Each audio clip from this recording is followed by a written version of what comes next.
16,000 spectators filled the stadium to the brim, a career-changing victory followed by complete silence, but it wasn't the silence of defeat or disappointment.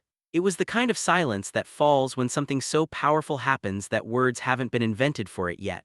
This is what truly unfolded at Indian Wells, and it had nothing to do with prize money.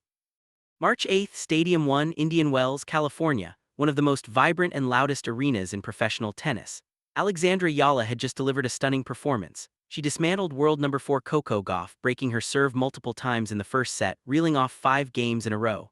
She took the opening set 6-2 and raced to a commanding 2-0 lead in the second set.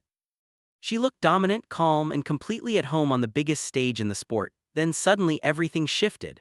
Gauff began visibly struggling, clearly in severe pain with her left arm. She would later describe the feeling as fireworks exploding inside her muscles, a pain so intense it left her no choice. She had to retire. She slowly walked toward the net. In that moment, with 16,000 people holding their breath, the match stopped being about tennis. The flag stopped waving. The roar of the crowd faded away. The entire stadium seemed to exhale as one. Eala, standing in the middle of what should have been the greatest victory of her career so far, didn't celebrate. She didn't raise her arms or pump her fists. Instead, she walked toward Gauff not as a rival, not as a winner, but as a fellow human who genuinely cared. She followed her as Gauff gathered her belongings. She stood there and listened attentively as Gauff explained what she was going through. There was no acting, no performance, just two young women sharing a quiet, human moment in the corner of a massive stadium. Eala would later admit that competing on Stadium 1 against one of the best players in the world was still a huge milestone for her. But even her own words couldn't hide what her face revealed in those emotional seconds.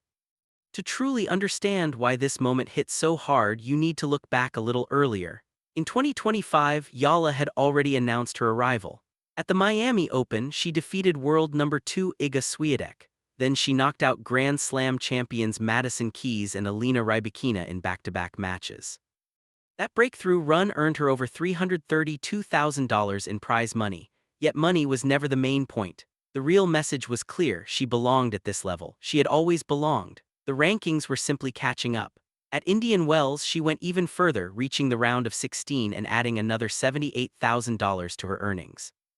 But when she stood at the microphone after the match, she didn't mention money even once. She spoke about the journey, the hard work, and the process. Then, on International Women's Day, her voice softened as something shifted inside her. She thanked all the women who had paved the way before her. She described Coco Gauff as an extraordinary competitor and a role model and wished her a speedy recovery. Then she turned toward the stands, locked eyes with her mother, and spoke words that melted the entire stadium. The applause that followed wasn't just polite clapping, it was deep, emotional, and heartfelt. The crowd didn't want the moment to end. However, there's an even deeper layer to this story that most cameras missed. It only makes full sense when you know the history between these two players. It all began with a direct message on Instagram before the 2025 Italian Open.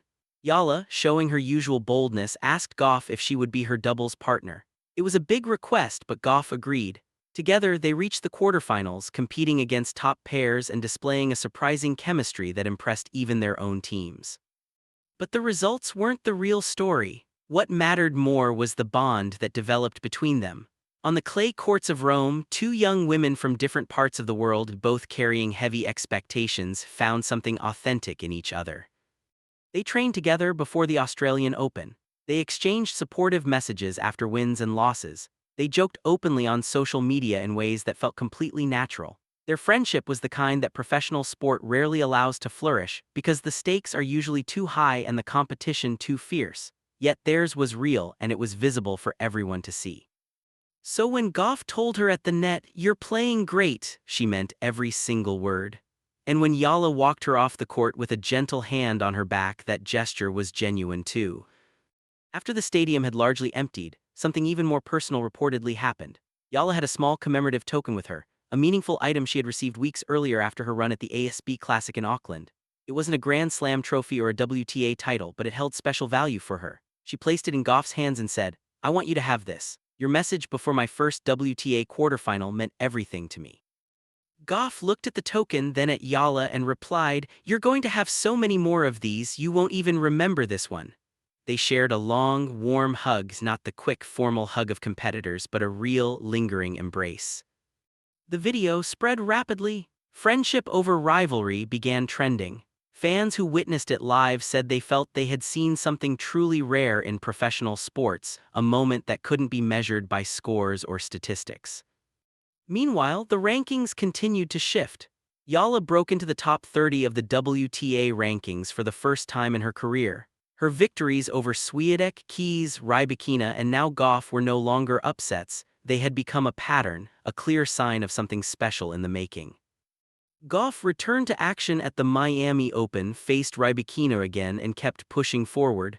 When asked about Eala, she didn't hesitate. "She's a class act. I'm lucky to call her my friend." And that single line captures the heart of the entire story. Because this was never really about prize money, rankings, or trophies. It was about two young athletes, both under immense pressure, both far from home, who chose to genuinely support each other in a sport that rarely leaves room for such humanity. It was about Alexandra Eala standing on the biggest stage of her life and still choosing to ask, "Are you okay?" Behind every ranking number is a real person. Behind every post-match interview lies years of sacrifice.